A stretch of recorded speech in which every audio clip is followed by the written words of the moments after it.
Olá, observadores, bem-vindos a mais um episódio do Observa Aí, podcast semanal do Observatório Nacional de Segurança Viária. Eu sou Rodrigo Ribeiro, Head de Comunicação e Marketing aqui do Observatório. Eu sou Paulo Guimarães, CEO do Observatório. Eu sou Pedro Borges, Head de Mobilidade Segura do Observatório. Hoje, assuntos importantes, né, Paulo?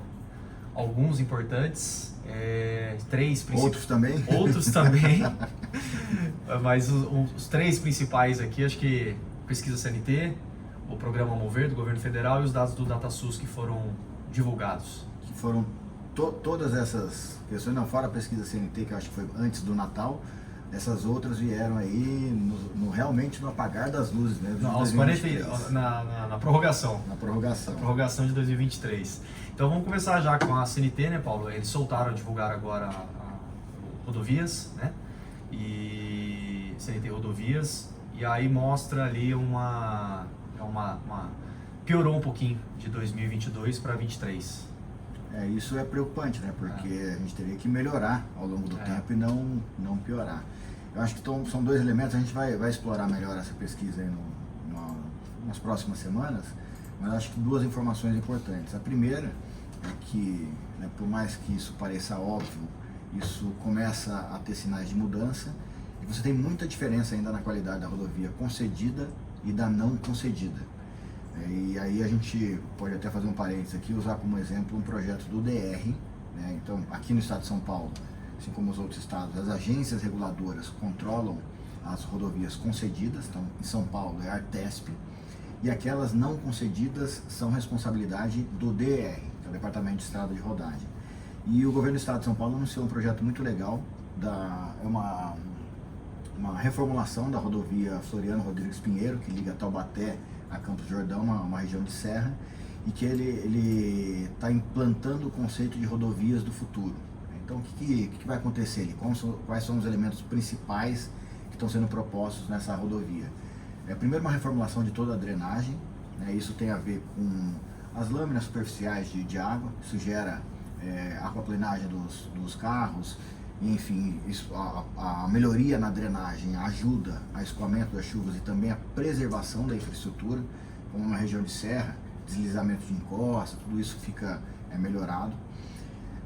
Depois, na superfície, você tem uma melhoria geométrica, então alguns trechos com curvas mais perigosas vão ser reformulados, você passa a ter um pavimento com uma composição diferente, uma composição mais ecológica, que dá mais aderência para o veículo. Você passa a ter áreas de escape, né, coisas que a gente não tem aqui, né, pelo menos que eu me lembro, acho que não tem nenhuma rodovia do estado de São Paulo que tem área de escape, como a gente já tem em algumas rodovias do sul do país, né, que é aquela área, ali é aquela área de brita, né, caso haja uma saída de pista nessa curva, você tem ali o conceito de visão zero implantado, que preservando a vida daquela pessoa envolvida naquele sinistro. Você tem outros elementos relacionados à infraestrutura também, como, por exemplo, uma ciclovia. Então, como é um trecho de serra, essa é uma rodovia que é muito utilizada por ciclistas, né, os praticantes de esporte, de ciclismo, os espideiros, né, como são conhecidos. Então, vai ter uma ciclovia segregada, inclusive com alguns trechos sobre pilotismo, porque ela vai sobrepor alguns trechos de serra. E na parte funcional, na parte operacional, uma rodovia que está sendo previsto aí vários pontos de recarga de veículos elétricos, e ela está sendo toda preparada, e acho que esse é o grande elemento inovador, ela está sendo preparada para veículos autônomos e semi-autônomos. Então a gente tem aí uma progressão da tecnologia desse tipo de veículo, mas a infraestrutura que a gente tem no Brasil ainda não é adequada para a circulação desse tipo de veículo, então é uma rodovia que está sendo preparada para isso. Então eu fiz esse parênteses para mostrar que aquelas rodovias não concedidas também está tendo uma diretriz de melhoria. Eu tive no final do ano passado no DENIT, que cuida, a gente tem em nível federal a NTT, que cuida das rodovias concedidas, e o DENIT, que cuida das rodovias não concedidas. E conversando com a direção do DENIT, eles estão muito focados também em trazer a qualidade das rodovias não concedidas para o mesmo patamar das concedidas. Então acho que a parte boa da notícia é essa, a parte ruim é que o estado geral de manutenção e conservação das nossas rodovias piorou com relação ao ano de 2022. Então depois a gente explora um pouco mais, né, esse levantamento aí, né, essa nova versão aí da pesquisa da CNT, ou aqui, ou no webinar, depois a gente divulga para vocês. E um outro assunto que surgiu aí também no fim do ano passado foi o programa Mover, do governo federal, que ele substitui o Rota 2030? Ele é uma nova versão, fase. uma nova fase. O Rota 2030 acabou. Que o 2030 já substituiu um outro, né, de 2012, se não me engano. É o processo de evolução das tecnologias veiculares. Mas antes de falar do Mover, eu queria falar um pouquinho de informação interessante sobre o mercado de veículos do Brasil, né? Junto com o Mover, a gente recebe as informações aí dos fechamentos. Então a gente teve em 2023, eu achei muito interessante, os veículos elétricos, eles alcançaram 6,7% das vendas. Então eles foram muito impulsionados pela BYD, principalmente, com o Dolphin, né, que veio com uma proposta de um veículo mais acessível financeiramente falando. E no começo do ano, as vendas representavam cerca de 3%. Então mais que dobrou a venda de veículos elétricos.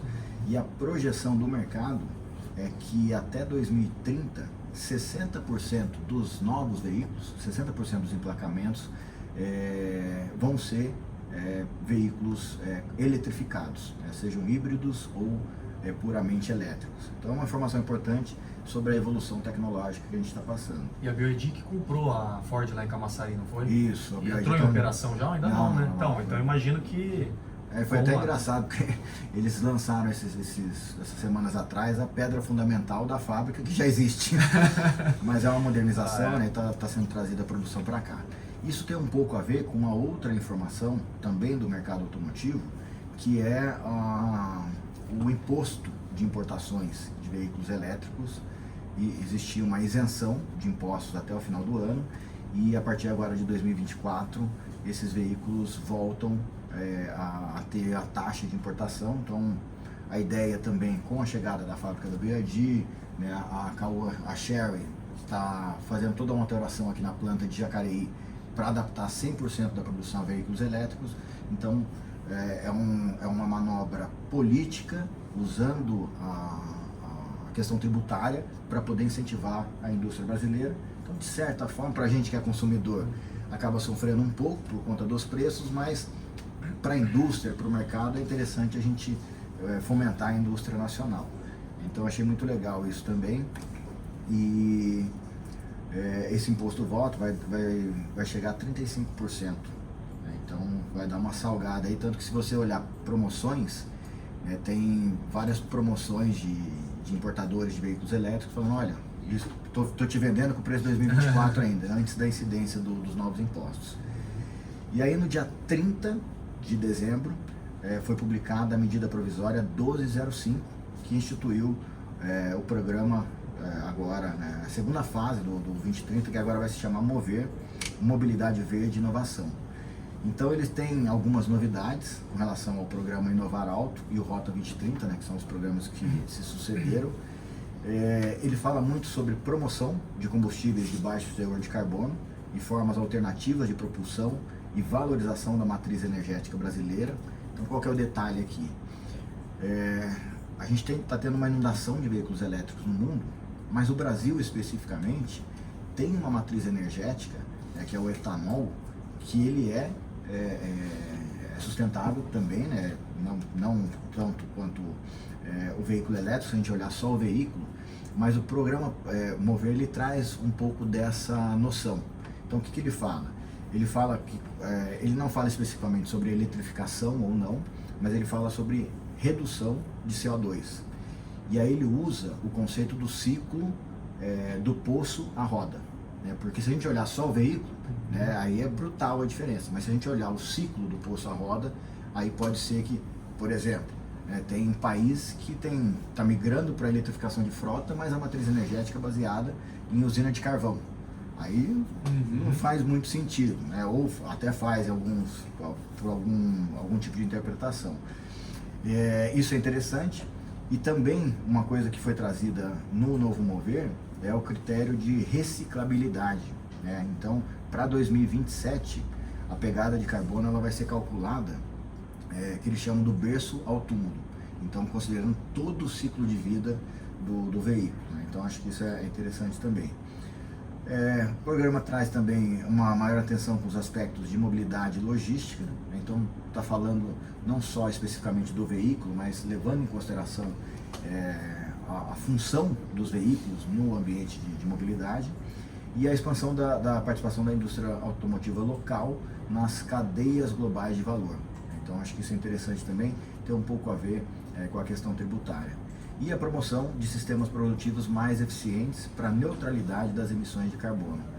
Então acho que, assim, num primeiro olhar, assim como a gente já falou no episódio passado, que o Penatrans ainda está dependendo dos anexos, o Mover ainda está dependendo do detalhamento.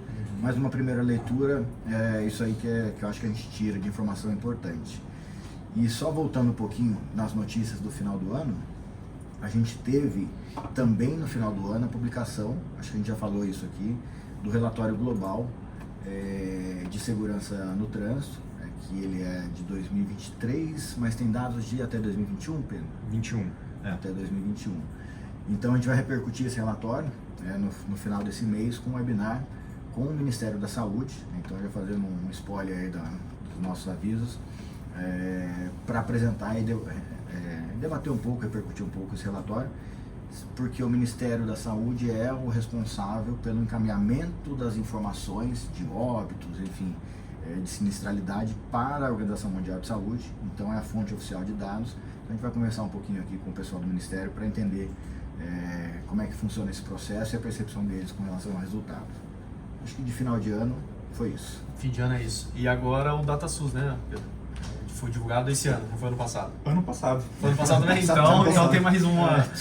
Tem mais dia 27 de dezembro, o DataSUS soltou os dados de óbitos no trânsito brasileiro de 2022. Então, ano passado foi até um ponto fora da curva que a gente teve divulgação de 2 anos.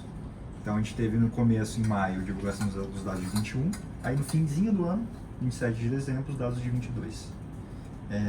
Agora a gente falava daquele atraso, um delay de 2 anos, então por enquanto um delay de um 1 ano aí. Está diminuindo, vamos ver. Oremos. Então, em 2022, o Brasil teve 33.894 mortes no trânsito.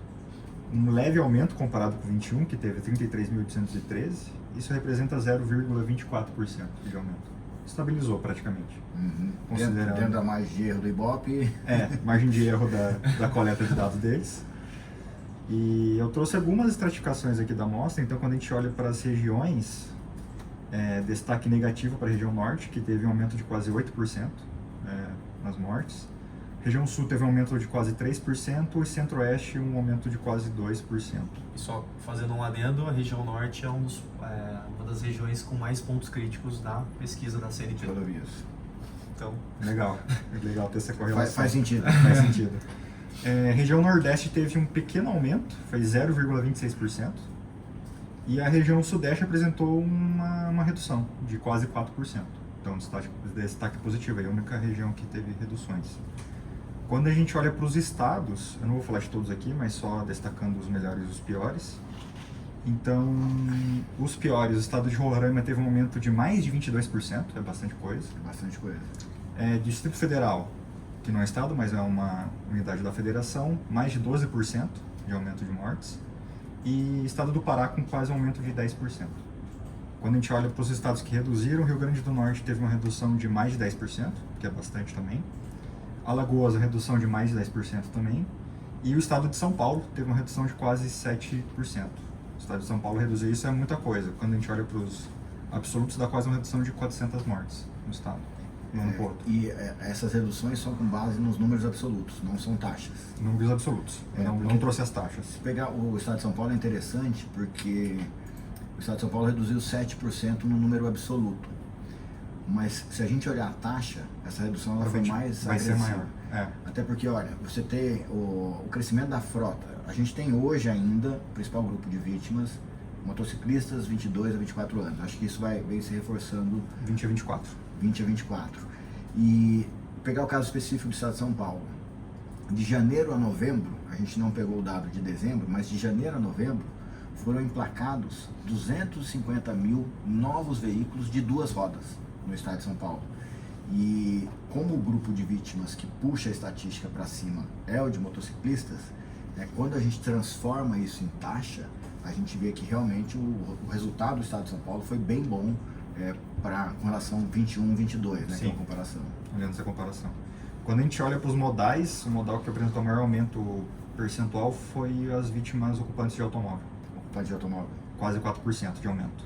Ocupantes de ônibus é difícil ver o percentual porque é muito pouco, mas aumentou 2%. Em 21 tinha 124 vítimas fatais e agora teve 126. Então, diferença de 2 mortes. Motocicleta ainda vem aumentando, ainda é o maior grupo de vítimas, aumentou 1% de 21 para 22. E pedestre aumentou também 0,7% entre esses 2 anos. E o pedestre provavelmente é o grupo de vítimas aí de idade um pouco mais avançada. Eu não cruzei essas duas informações, mas é uma boa, acho que vou fazer isso também depois, pra gente dar uma olhada. Aí, com reduções, tem os ciclistas, redução de quase 3%. O outros, que é aquela classe que ninguém sabe qual que era o modal da vítima, quase 4%.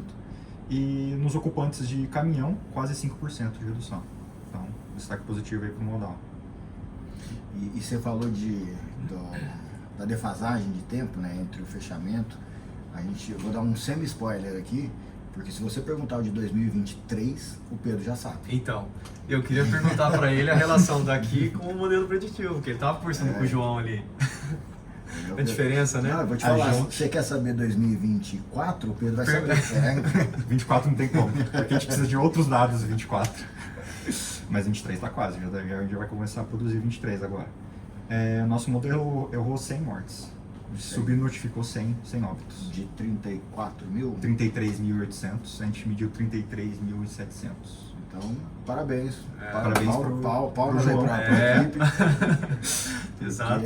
E esse modelo preditivo ele vai ser muito importante, porque justamente para isso, né? Para a gente ter as políticas públicas sendo formuladas de maneira mais assertivas, né? E a gente está na missão de regionalizar ele. Que nem eu disse agora, teve muita diferença, teve estados que cresceram, diminuíram, regiões também, então é importante ter esse modelo também, não só a nível brasileiro, né? E assim que a gente finalizar isso, que está previsto para fevereiro agora, né, Pedro? Fevereiro. Qualquer um da sociedade, qualquer um vai conseguir acessar esses dados? Sim, como a gente sempre faz com todos os trabalhos do observatório. Então vai sempre deixar livre o método e os resultados. Legal, bem legal. Esse é top. Então, entrando aqui na nossa agenda, na semana passada e essa semana, já no começo da semana, tivemos algumas situações aqui. A gente falou no último episódio do pessoal de Ohio, que ficaram aqui 2 semanas, né, por 2 semanas aqui no Brasil, fazendo um trabalho, um intercâmbio aí, e ajudando também o Observatório e a Subter, que é uma outra empresa que está no Parque Tecnológico, e foi finalizado sexta-feira, né, Paulo? Foi finalizado sexta-feira, eles apresentaram a conclusão do trabalho. São alunos de graduação, de diversas áreas, na área de negócios, área de marketing, relações institucionais, e achei bem interessante, porque com o tempo que eles tiveram e a ausência total de afinidade com a instituição aqui, eles conseguiram se aprofundar e fazer diagnósticos muito precisos com relação, então assim, qual foi a missão que foi passada para eles. O Observatório está num processo de internacionalização, a gente está olhando primeiro para a Europa, a partir de Portugal, né, os países de língua portuguesa, mas a gente tem interesse de ir para os Estados Unidos também. Então a demanda para eles foi, o que eu preciso para operar e atuar nos Estados Unidos. E eles passaram uns insights bem legais, inclusive levantaram algumas universidades com programas já abertos para que a gente possa se conectar, fizeram sugestões na nossa área de marketing, para adaptações do site, idioma, apresentação do observatório para eles, né? A forma de procura, a ferramenta de busca, então foi bem legal, acho que um resultado interessante que a gente aproveita agora para os nossos trabalhos posteriores. Legal. E 2 entrevistas, de algumas aí dos últimos dias. Você falou, a CBN você já comentou, que foi a repercutir o projeto do governo do estado aqui na Floriano Rodrigues Pinheiro, então já falou. E tá no nosso site para quem quiser acompanhar, saber um pouco mais, se aprofundar aí na entrevista, já tá no nosso site. E uma outra foi para Máxima FM. Para a CBN São Paulo, você falou das mortes de motociclistas aí do balanço do Infociga, específico dos motociclistas em São Paulo. A abordagem da reportagem era no seguinte sentido. Primeiro, assim, a faixa azul, ela é boa ou não é? Não sei por que eles ainda questionam isso, porque já está mais do que comprovado que foi uma solução interessante para São Paulo. E aí, a segunda pergunta era, se é tão bom assim, por que não põe na cidade inteira?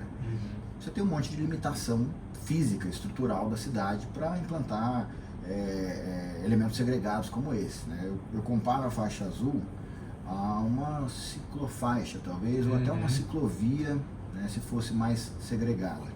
E você não tem espaço físico para implantar ou segregar o sistema viário por tipo de veículo.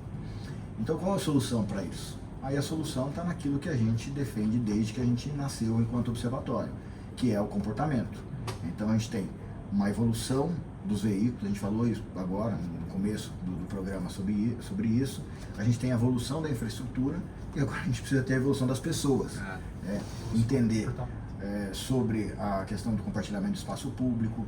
Os motociclistas, né, 20 a 24 anos, é uma faixa etária que a gente tem mais dificuldade para levar esses elementos de conscientização, porque é uma idade acabou de atingir liberdade, né, está numa fase que é mais desafiadora, assim, do ponto de vista educacional de conscientização. Mas você tem um outro lado também, né? Você tem, e a gente traz isso nos nossos conteúdos do Laço Amarelo, agora desse mês, que é o mês do motociclista, a gente traz essa informação também, que não basta só a gente ficar cobrando o motociclista comportamento seguro. Temos que cobrar, temos que acessar essas pessoas, mas também tem o outro lado, né? O maior tem que proteger o menor. E a gente tem trabalhado também isso. Então, se todo mundo tivesse um mínimo de consciência e de respeito ao próximo, a gente estaria já com o nosso trabalho já na fase de refinamento. Mas a gente ainda tem muito trabalho pela frente. Eu acho que esse é o sentido. Agravado também, como eu disse, pelo aumento do número de emplacamentos de veículos duas rodas, 250 mil veículos, grande parte deles na cidade de São Paulo. Então é desafiador, mas e foi até por isso que o Observatório escolheu como principal grupo de vítimas a ser trabalhado em 2024 motociclistas. Né? A gente está trabalhando fator de risco de velocidade e grupo de vítimas motociclistas. Lógico que a gente está fazendo tudo, mas esses são os principais. Não, e repercutindo o dado em si, mostrou, né? Teve um leve aumento nos óbitos, mas nenhum óbito registrado na faixa azul. E essa entrevista também já está no nosso YouTube, essa entrevista para a CBN de São Paulo está no nosso YouTube, assistam. É isso, de agenda é isso. Chegamos aqui para o momento da dica e curiosidade. Você não vai pôr Não. Não conseguiu? Não, deixa no próximo. No próximo eu coloco. Ia ter uma inovação para... Ia apresentar aqui os materiais do Laço, mas no próximo episódio a gente a partir do próximo episódio, como a gente tem os conteúdos semanais, então a gente vai também aproveitar aqui um espacinho para mostrar o conteúdo da semana que está sendo divulgado. É isso. Quem vai puxar aí? O Paulo, né? O Paulo, ganhei de brinde, né? Mas a gente estava aqui, a curiosidade da semana, a gente estava aqui com o Dr. Sebastião, que é um médico observador certificado, estava conversando aqui com a gente, sugerindo alguns projetos, e ele trouxe, estava falando, ele é oftalmologista, então ele se preocupa muito com a questão da visibilidade e tal, ele trabalha muito com esse tema.